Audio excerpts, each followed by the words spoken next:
Assalamualaikum warahmatullahi wabarakatuh. My name is Kiemas and the metric number is 268232.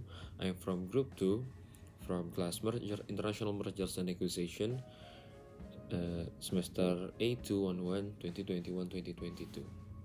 For our assignment from Group 2, we took AT&T and Bellsouth acquisition and mergers. And our group consists of seven person, which is me, Kiemas Syah, Evan Matthew, Irhas Muhammad, Nurul, Fikriyah, Fahmy, Safridha, Rania, Azzah, Rizki, Anggi, Namora, Lubis, and Azayaka, Khalida, Syarifah. First is introduction. AT&T Incorporated is an American multinational holding company from US, United States of America, and it is the leading telecommunication and mobile phone telecommunication service provider in the United States, as well as the world's largest telecom firm. In addition, it offers broadband and pay television services. AT&T investment in broadband gives customers more way to connect to what most important to them. AT&T reach more than 255 million people with nationwide 5G, which has been recognized as having both the overall wireless network one and America's best and most reliable 5G networks. AT&T Fiber reached nearly 15 million customer locations in 90 metros in the US and is recognized as the best in class with scores that lead the entire industry. FirstNet, the national worldwide network we built for AT&T built for America first responders, now serves more than 80,500 public safety agencies and organizations. As you can see on the slide, these are the AT&T current management. Joe Stanke as Chief Executive Officer, Pascal Desroches as Senior Executive Vice President and Chief Financial Officer AT&T Incorporated, David S. Hanley as Senior Executive Vice President and Chief Compliance Officer at AT&T Incorporated, Jeff McFresh as CEO and AT&T Communication, Angela Santon as Senior Executive Vice President Human Resource AT&T, Jason Killer as CEO of Warner Media, Ed Jalspiel as Senior Executive Vice President External and Internal from AT&T Incorporated, Lori Lee as CEO of AT&T Latin America and Global Marketing Officer at AT&T Incorporated, David R. McAfee II as Senior Executive Vice President and General Counsel AT&T Incorporated. And now in this slide, we can see all of the board directors of AT&T Incorporated. From Luis Ubinas, Matthew Keros, Samuel A. D. Piazza Jr., Michael B. McAllister, Debra L. Lee, Stephen J. Lucuzo, William K. Kennard, Scott T. Ford, Glenn H. Hutchins, Beth E. Money, John Stanke, Cynthia B. Taylor, and lastly is Geoffrey Ye Yang. For chapter 2 is Company Corporate Strategy. Company corporate strategy is defined as the sequence of decision-making in business and specify and demonstrate its aims, objective, or goal, tend to produce the main policy and plans for reaching those objectives and identifies the range of company. There are 4 company strategies. First is organizational design. Organizational design ensuring that the organization has the effective organizational framework and complying framework in place to deliver the most value. The primary factors associated with organizational design are organizational structure and whether the head office is concentrated or decentralized. AT&T was divided into 4 business organizations: network system, multimedia business, long-distance service, and global information system. Aside from this business group, there are few tiny business units, switching business units, undersea cable business units, transmitting business units, and microelectronic business units, and so on. Second is allocation of resource. A corporation resource allocation is primarily concerned with 2 resource base, humans and capitals. AT&T makes a step towards allocation certain research for human research. Third is strategic trade-off. AT&T used the differentiation component of the strategy to set themselves apart from their competition by delivering superior service and product throughout the sector as well as inside their industry sectors. And lastly is portfolio management, which is how corporation works as a team, how business units complement one another, their linkage, and how they bring the organization. AT&T report asset portfolio trimming in 2019, and during the previous 4 years, they liquidated more than $30 billion worth, particularly those that do not correspond to their core strategy. Good evening, Doctor and everyone. My name is Muhammad Irhas with metric number 268845. And on this occasion, I would like to present about the motives and the deal structure of the M&A. Alright, the motives are divided into three, which are growth, synergy, and diversification. First, growth. In general, any business has two possibilities for expanding: internal growth and external expansion. AT&T's acquisition of Bellsouth was motivated by the need for rapid growth. The transaction would increase AT&T's stock market value from $110 billion to $170 billion, making it the world's largest telecom business. In addition, by acquiring Bellsouth, AT&T gains total ownership of the two firms' telecom joint venture, Singular, the largest mobile operator in America. Second, synergy. When two corporations merge to form a single larger company, the new organization value is deemed to greater than the total value of the two separate companies.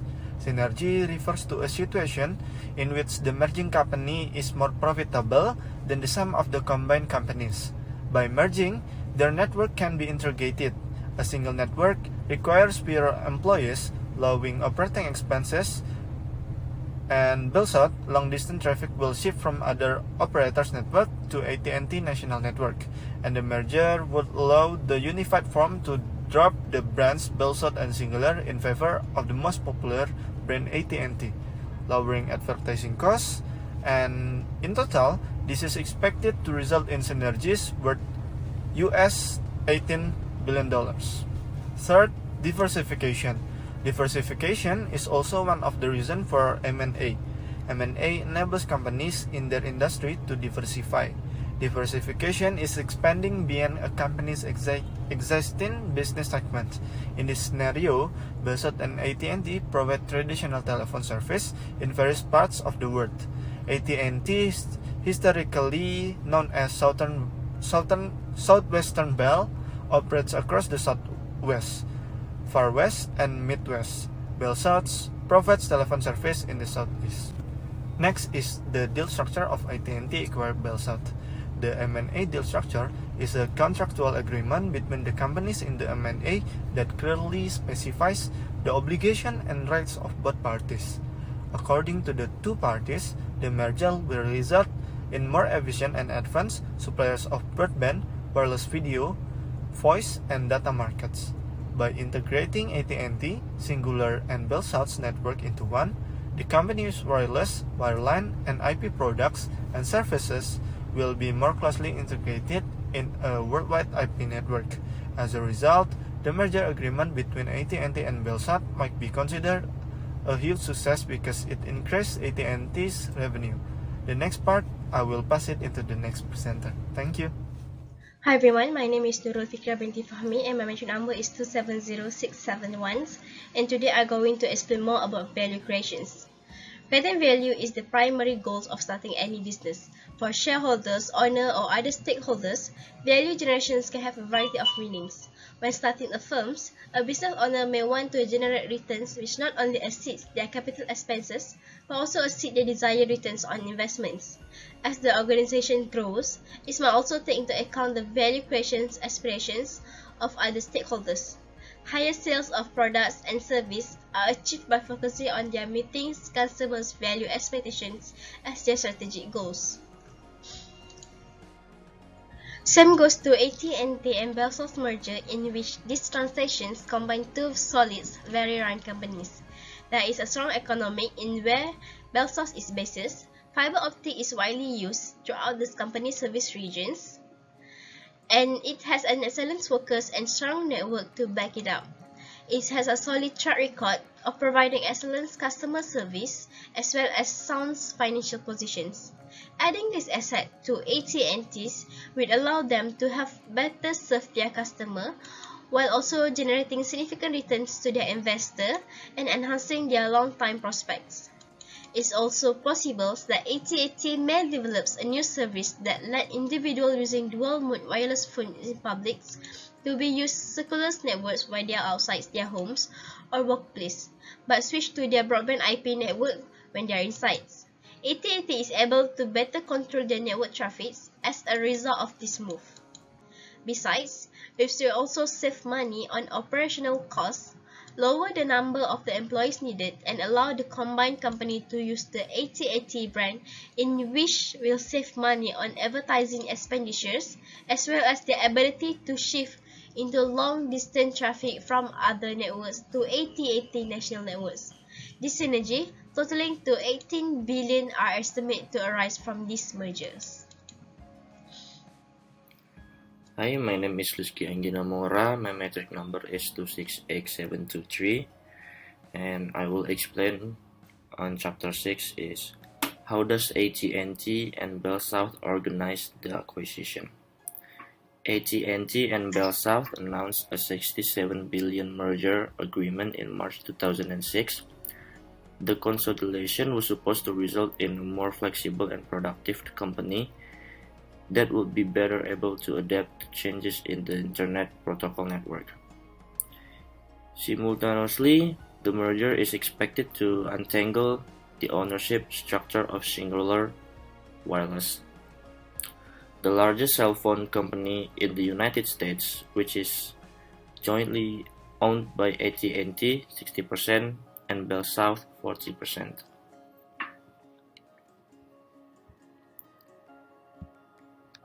AT&T is the result of the merger of several former regional Bell operating companies, or RBOCs, which provide local landline telephone service in 13 states, including California, Texas, the Midwest, and the Southeast.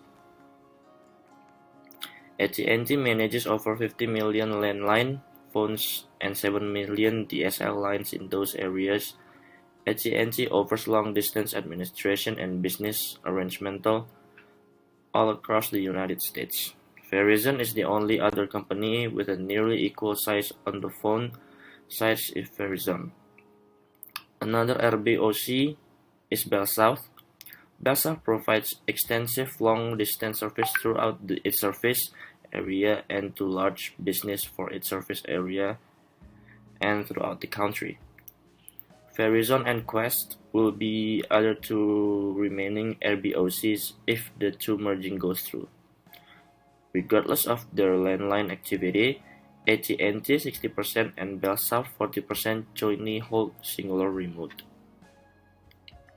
A competitive effects of the AT&T Bellsouth merger 2006, which found that memberships to remote and high-speed internet access link and DSL subscription have risen rapidly, whereas the traditional wired private and business time membership have remained flat or declined. Data on Voice Internet Protocol, or VoIP, membership has on a correspondingly rapid growth pattern over the last few years, particularly as link companies have begun to promote VoIP benefits alongside their broadband services.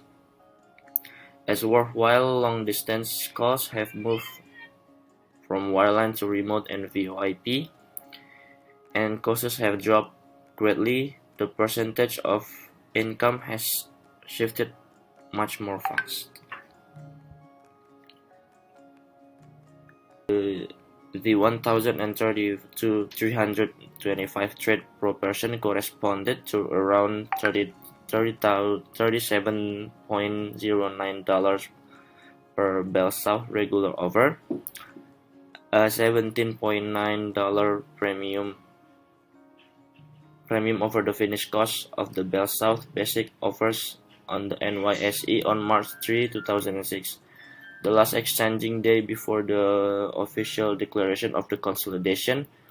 The absolute consolidation was valued at around $1 per Bellsouth typical offer.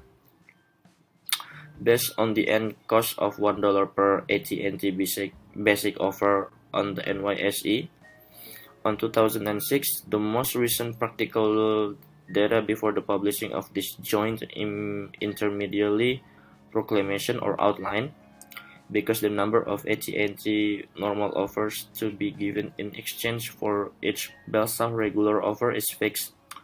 The real estimate of the consolidation that Bellsouth investors will receive for each Bellsouth basic offer at the same time of consolidation will be based on the cost per AT&T basic offer at the time. Thank you.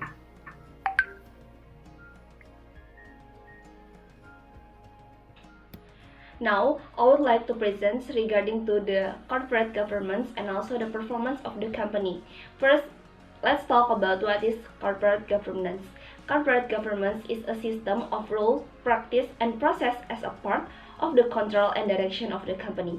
This involves many parties of the company, such as shareholders, company internal management, customer, financiers, suppliers, government, and also the community as consumer of the company's product.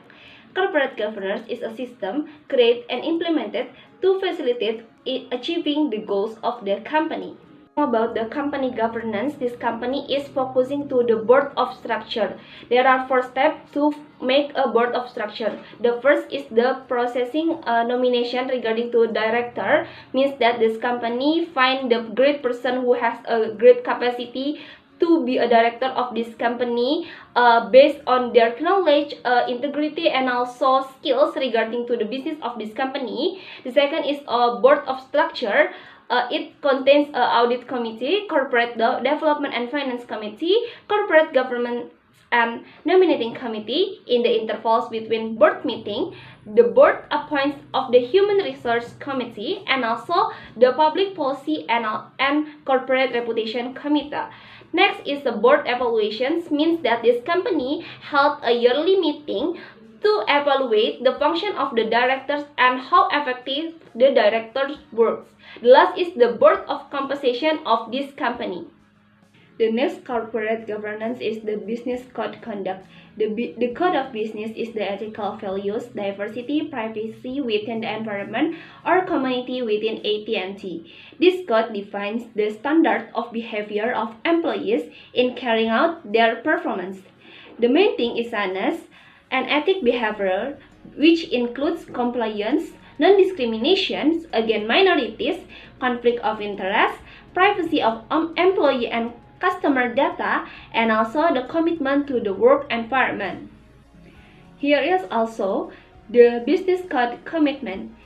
First is commitment of values, second is commitment to life through, third is commitment to business and shareholders, next is commitment to the customer, then commitment to make a differences, and the last is commitment to others. The last corporate governance of AT&T is stakeholder policy, means that AT&T always involves stakeholders as part of their business. Therefore, they have a guidelines and also code of ethics for these stakeholders. This is because they will work with individuals or groups in various situations and also problems.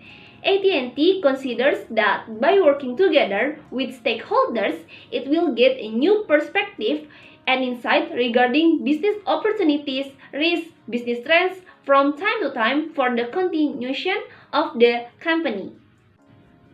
Next is regarding about company performance. In 2015, AT&T expanded their network by acquiring DirecTV for about $67 billion, with the hope that they can expand their offerings to customers. However, in the same year also, many customers gave up DirecTV and chose not to continue using it. But AT&T chose to keep acquiring DirecTV and not to sell it for one and another reason. In the 2018, AT&T acquired Time Warner nearly 2 years after it first announced plans to buy the mass media and entertainment. Continue in the recent years, AT&T's annual profit totaled to $181.2 billion versus $170.8 billion for 2019 relative to previous year result. The surge in revenue from Time Warner's full years including lower theoretical revenue from Warner Bros. In the second half of 2019. Conversely, by 2020, AT&T announced that its media business had undergone a devastating effect from the coronavirus pandemic. Even so, their quarterly results were overcome by the hike of the new phone subscribers than they initially expected, which executive credited with enhancing an efficiency of their wireless network. My name is Safridha Rania Azzah. My matric number is 268907. Now I will explain Chapter 8 of Does the M&A Achieve Its Objective? M&A has a large impact and risk in business. If not managed properly, it can result in affiliated companies failing to achieve the desired targets, especially in terms of cost savings from synergies and economics of scale. AT&T's activities in acquiring Bellsouth were successful in accomplishing AT&T's mergers and acquisition aims.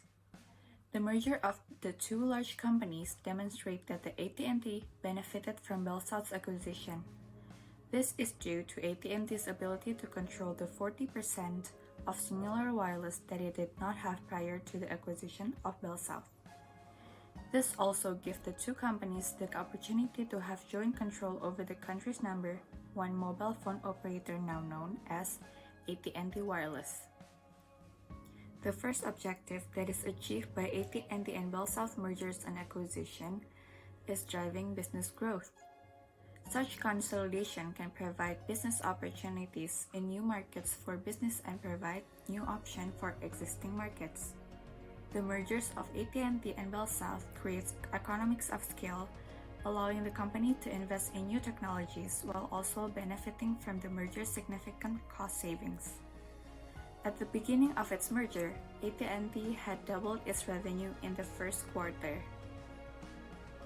AT&T uses its vast size and large presence in every telecommunication market to drive growth and fend off the growing competition from the cable industry to the telecommunication industry. In the 13 states in the western and southwestern parts of the U.S., AT&T offers local telephone service and internet, while Bellsouth provides those services in 9 southeastern states. By purchasing Bellsouth, AT&T will gain full control of Singular Wireless within 54 million customers and revenue of $100 billion. The second one is increasing market power. Market power refers to a company's ability to influence market price, either for a specific product or across its entire industry. Higher prices will allow companies with market strength to earn higher profits. AT&T's market power increased when they merged with Bellsouth. The merger of the two regional operating companies, or RBOCs, that provide local landline telephone service has made AT&T one of the largest telecommunication service in the world. This can be proved when they succeeded as controlling most of the telephone service, wireless communication, cables, and internet service in the U.S. The third one is synergy effect. The value and performance of AT&T with Bellsouth combined would be greater and create greater efficiencies or scale, the result of which is what is sometimes referred as synergistic merger. This proves that the M&A between these companies has succeeded in generating economics of scale, eliminating certain costs, and opening up access to new technologies.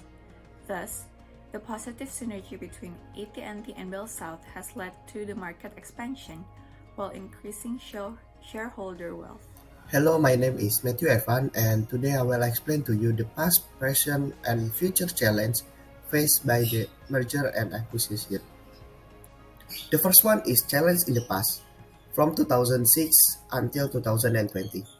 AT&T acquisition of Bellsouth to eliminate 10,000 jobs. The predicted loss of 10,000 jobs in the merged company comes on top of the AT&T's job. The 26,000 job losses since the beginning of 2005, including 13,000 layoffs reported when SBC bought AT&T in the January of that year. The second one is defending its zero rating strategies. AT&T's zero rating strategies, which offer data-free consumption of direct TV streaming content on the mobile and home device, have been planned by the net neutrality advocates. This is undertaken by AT&T to improve its package and fight the cord cutter. But opponents contend that is an unnecessary tactic to be used against entertainment platforms such as Netflix that will not zero-rate their content until they sign exclusively agreement with AT&T and other telecoms companies. Next is the keeping debt level under control. AT&T debt level have increased over the last few years as the result of its project objective. The gross long-term debt now stands 117 billion, with 7 billion due to mature in the next coming year. The second one is challenge in the present, which is now 2021. The first challenge is demand for traditional service is decreasing. While the Internet of Things and 5G have begun to stimulate more flexibility in the supplier product range, the companies that rely on traditional instruments have fallen behind.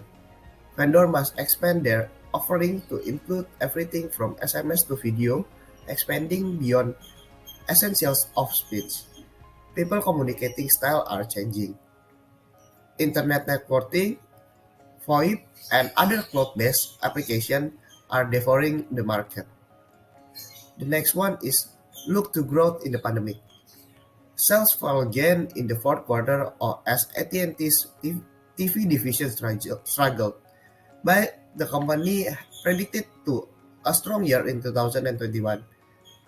The corporation have been spending in the acquisition and other sector, and this year it planned to launch a new television service centered on HBO.